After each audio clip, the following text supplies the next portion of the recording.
আমার নাম হচ্ছে কৌশিক ঘোষ। আমি এই সানমুখা এগ্রিটেক লিমিটেড কোম্পানিতে কর্মরত। সন্তু হচ্ছে আমার কলিগ, ঠিক আছে। ও ফিল্ডটা দেখে আসবে আপনাদের।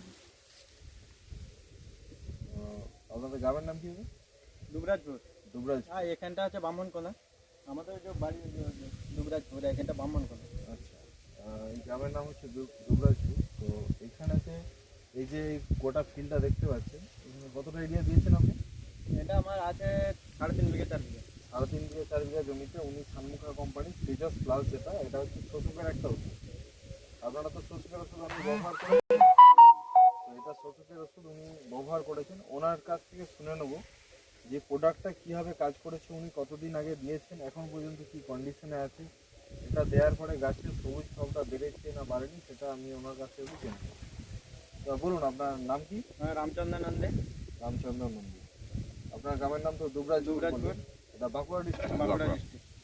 আচ্ছা, আপনি যে তেজাস প্লাস ওষুধটা দিয়েছেন, আপনি তো কমার্শিয়াল ভাবে এটা ইউজ করেছেন। তো এই যে ওষুধটা দিয়ে আপনি কি কাজ বুঝতে পারছেন? আমি তো ওষুধটা দিয়ে দেখতে পাচ্ছি এখন শোষকটা আসছে না। এটাই দেখতে আগে দিয়েছিলেন না পরে? শোষক লাগে, তখন আমার শোষক থাকেনি, তখন আমি স্প্রে করি। আচ্ছা, তখন স্প্রে 12 থেকে 14 দিন আগে স্প্রে করি।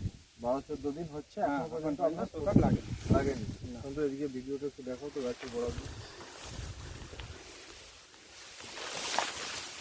আর অন্যান্য জমিতে এখন শোষক? অন্যান্য জমিতে বলতে এবছর যে ওষুধই দেওয়া হয়েছে কেন, মানে শোষকের চাপটা তো এবছর কম, কোনো জমিতেই নাই আর কি। আচ্ছা, এই ওষুধটা দিয়েও আপনার আমার নেই? আর গাছের গ্রোথটা বলতে গ্রোথটা আমি কিছু বুঝতে পারছি না।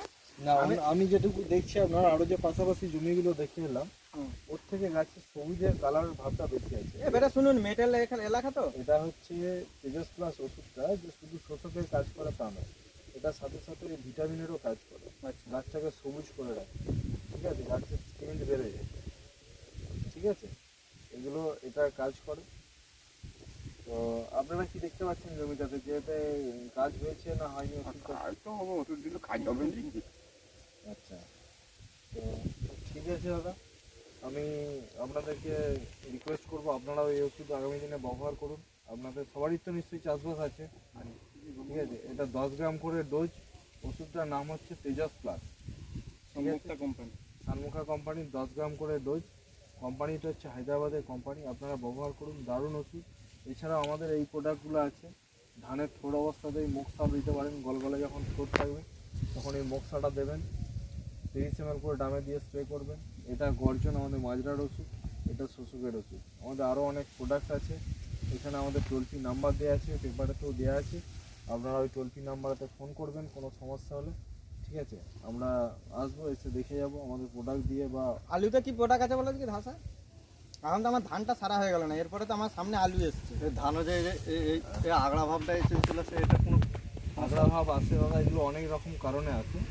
যখন ধানটা ধরুন আপনার ফলছে, সেই সময় যদি বৃষ্টি হয় বা এই ফলার সময় যদি আপনি ওষুধ স্প্রে করেন, তখন আগড়া হয়।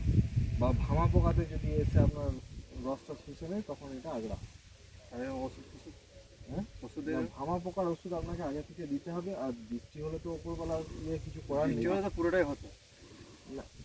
আর এটা যখন ওই চালটা সেটিং হয় না, আপনারা ওষুধ দেবেন না। হ্যাঁ, এগুলো 7টার পরে রোদ বেরোনোর পর ওষুধ দিই। রোদ বেরোনোর পরে ওষুধ দেবেন।